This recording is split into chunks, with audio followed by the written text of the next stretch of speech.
electric current. Obviously, they were driving some magnetic circuits with this current, and magnetic field was the main load of these generators. Quite probably because I don't see the way they were spinning this craft and gyroscopically stabilizing the cabins. The cabins are bolted to the craft, so they cannot spin the crew with the craft. Obviously, the craft was stationary, and they were spinning the magnetic field around the craft through some superconducting coils that they obtain room temperature superconductivity by mixing mercury with aluminum in a very simple formula. I've heard stories about German superconductivity research. And the most important breakthrough came when I was looking at these little things that resemble doors on the architectural drawings. I said, Jesus Christ, I mean, if these are doors, then really this thing could be what they say here. I thought that they have just kind of exaggerated the linear dimensions. And then I read here very tiny letters. It says Kommunikationsräume, which means the command compartment. Then they have Tagesräume, which is the mess hall, second floor, and the third floor is Schlafräume. And I said, Jesus Christ, I mean, sleeping compartments. Who put sleeping compartments in a craft that would circle the Earth in less than an hour, maybe in 15 minutes? I mean, where the hell are you going to sleep in it? It will not take you days to reach your destination. The biggest destination on our planet is reached by this craft in maximum half an hour. Where are you going to go needing to sleep in the craft? I mean, from Germany to Germany, from Germany to the South Pole, from Germany to some secret bases in South America, that's it. Unless this is an interplanetary exploration craft where you land on the moon and sleep in the craft, or you go elsewhere and sleep in the craft. The designs were doctored by the Germans so as to prevent somebody else building it, but they missed some important things. Because the doctors of the design didn't know the real capabilities of the craft, they forgot to wipe out the sleeping compartments. This is a little but very important clue for me that basically shows the Germans having space flight long before the war ended. We probably better cut it now because it's been another hour, and I know Helga's got to go someplace and so will I as well. But we'll be back tomorrow, certainly. Excellent. Tomorrow. Is that all right?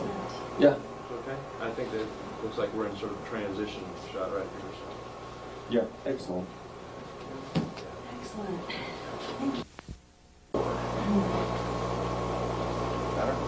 Hi, I'm Helga Marr, and I want to thank you all for coming this afternoon here to Sedona.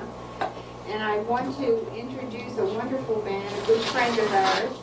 His name is Vladimir Terziski. He's come from California, and he's going to talk to us today about the terrestrial component of alien presence.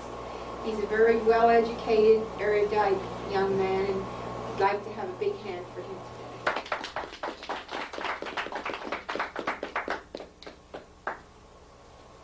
Thanks, Helga, for everything you've done for this conference to take place today, and thank you all for coming here and sharing this rainy weekend with us.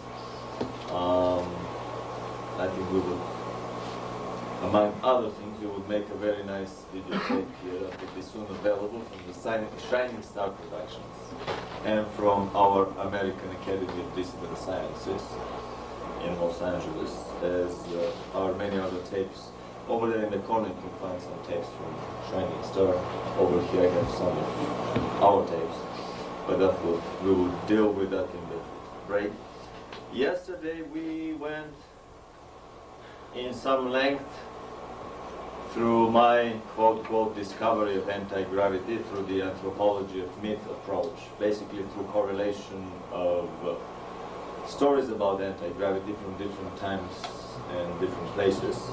And we arrived at a very simple conclusion that anti-gravity is extremely easy to produce. Simple rotation around a vertical axis reduces the weight of the spinning body until a critical speed is attained, beyond which it lifts off and flies away. Or, to use the folks is saying, if you spin the hell out of it, it would lift off and fly away. This was the conclusion of our little lecture in theoretical anti-gravity physics. That was complete even with some demonstration of a Toys R Us styrofoam model. We didn't fly the model, but we went through the menu for that model, which simply says that the little toy saucer flies only if it is spun by hand in the counterclockwise direction, clearly giving it an added anti-gravity component to the lift created by the ducted fan engine. After our lecture on anti-gravity, then we went in great detail through the close encounters of the foo fighter kind, secret research and development in anti-gravity, and flying saucers in the Third Reich, Germany, from the 1920s until the end of World War II.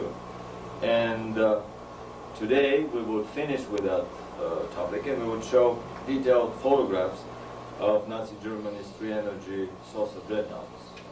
The tremendous program that the Germans had.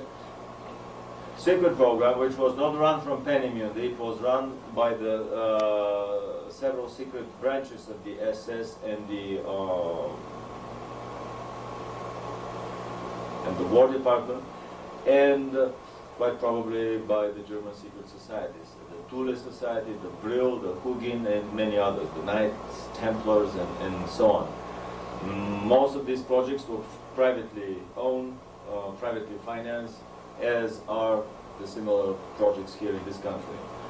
That is why it is impossible to trace it through government documents or through budgetary appropriations by Congress and so on. And yesterday we went through the more elementary models of German saucers, flying saucers, the internal combustion engine saucers.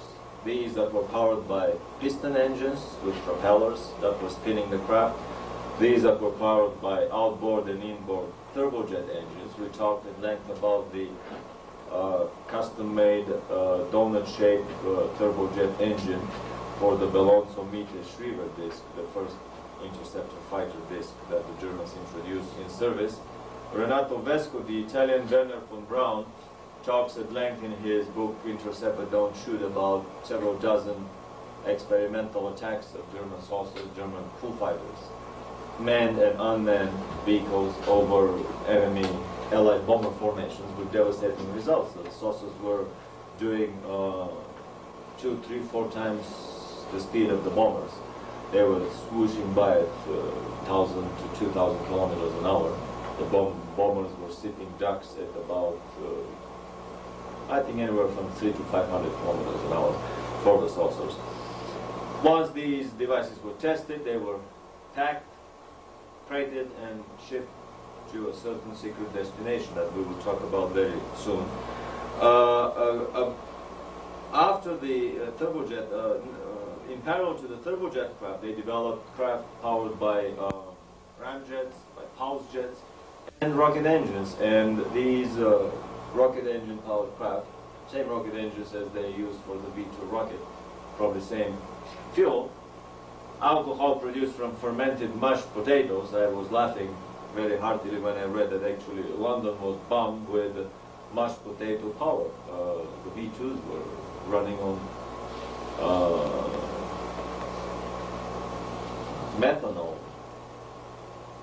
on ethanol, ethyl alcohol produced by fermented mashed potatoes. So the rocket-powered craft carrying their oxidizer on board were not atmosphere dependent, were not oxygen dependent from the atmosphere, like the turbojet and the ramjet craft that would basically experience the flame out of the engines and would have to wait till they re-enter the atmosphere if they had not reached the secondary escape velocity out of the Earth's orbit altogether, in order to reignite the engines and continue their flight, while the rocket-powered craft were definitely atmosphere independent and could go anywhere they want. So let us start today again with our favorite tabloid rumors. This is a rumor about German space flights that were done by German astronauts during the Second World War.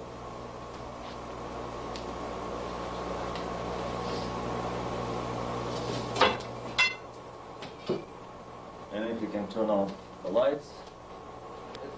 and possible.